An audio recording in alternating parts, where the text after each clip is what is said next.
Welcome back, everyone. I'm down here in the workshop. Decided to beef up the Jambo before I take it out for its first run. So what I did, I ordered the chassis brace kit, as you can see, from Team Corally.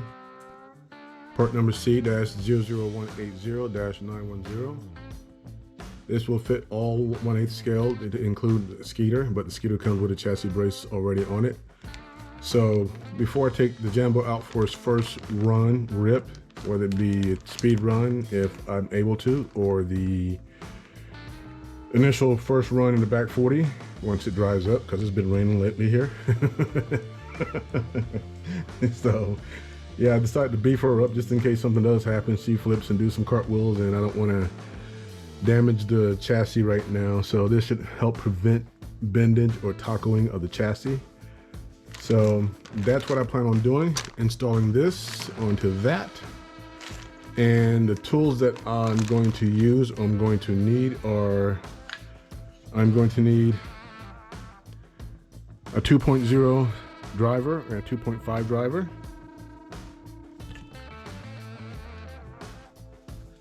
Or two devices, electric screwdrivers or drills that have the automatic shutdown for it, for not over tightening.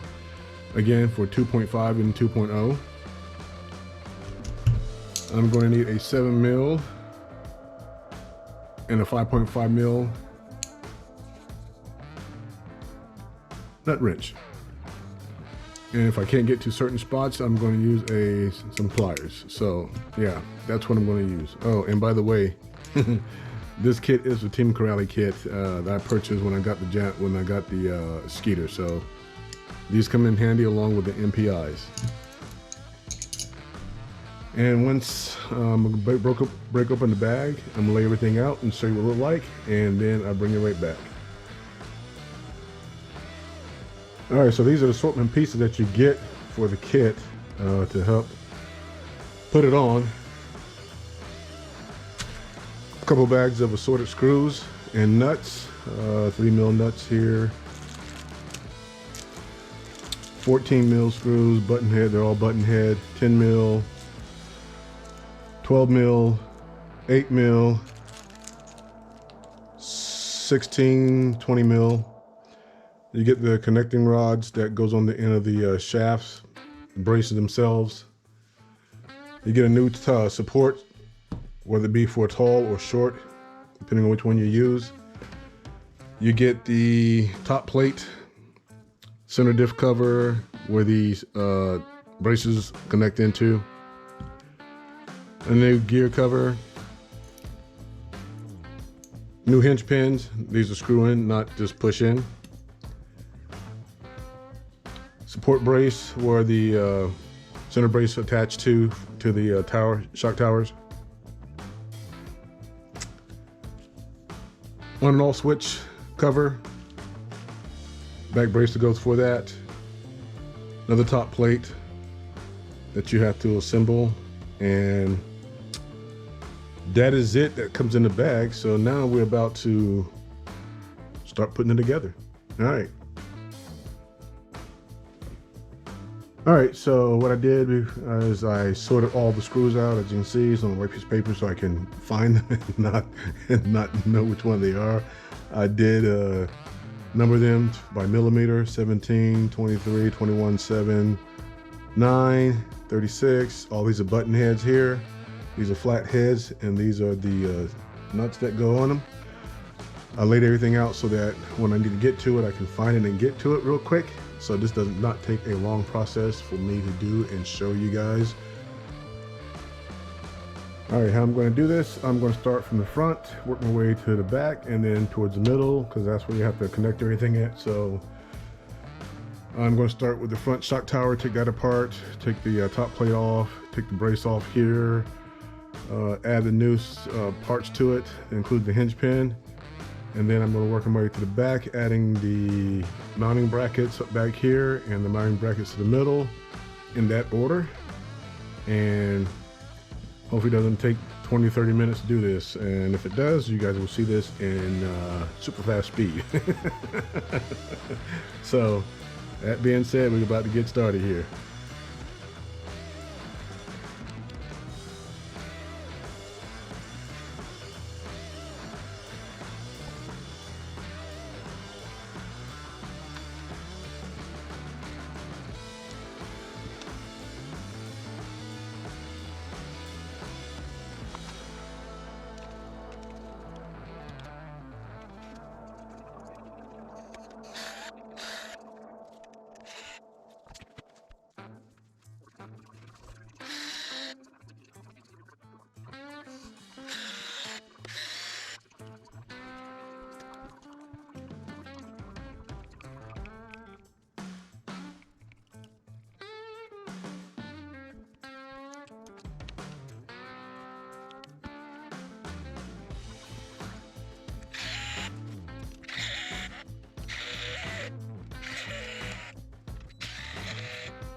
So there you have it. The tower brace installed onto the Jambo.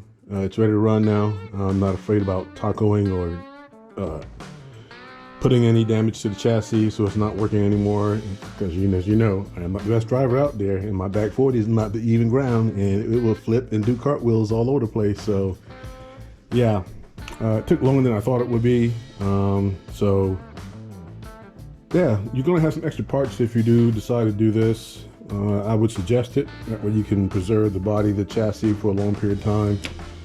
You're gonna have a couple of the tower or body rest post. You're gonna have a couple of these inserts for the tower, for the shock towers. You're gonna have a couple of the brace posts or brace inserts that goes on there. And you're gonna have this piece, I think that goes on the skeeter if you break it, and this goes on the skeeter for the on and off button. And you're gonna have some additional screws left over. So yeah, let me slide this over. You're gonna have some extra screws and nuts left over. So yeah, it's good. It's good. You can use those screws for something else, another project, or if you need extra screws, you have them on hand. So I'm glad I did this. Now I can take this out tomorrow, give it its first run. It will not be a speed run. It'll probably be a backyard bash. I am not at work. I'm not in a location right now. And the place that I do go when I'm at home on the weekends, it's open and its traffic is real bad, so I'm not going to take it for a speed run. Hopefully Saturday I can take it for a speed run, and we'll see what the speed is on this. But yeah, there you go. The installation for the Jambo and the Team Corally center brace support. So I think it looks pretty good, guys. What do you think? Leave comments below. I'm going to put the antenna cover on top and call it a day. All right, everyone. So if you like what I'm doing, hit the like button, leave comments, hit the notification bell if you want to see more, and subscribe. Again, guys, I really appreciate you guys leaving comments. So hit the like button, leave comments, hit the notification bell if you want to see more. If you have not subscribed, please subscribe. It doesn't cost you anything to subscribe. It helps my channel out a lot. So again, one more time, uno mas. If you like what I'm doing, hit the like button, leave comments, share with your friends too. Hit the notification bell if you want to see more, and subscribe. Me and the new addition to my fleet, Jambo, with its new addition, center brace support. We're out.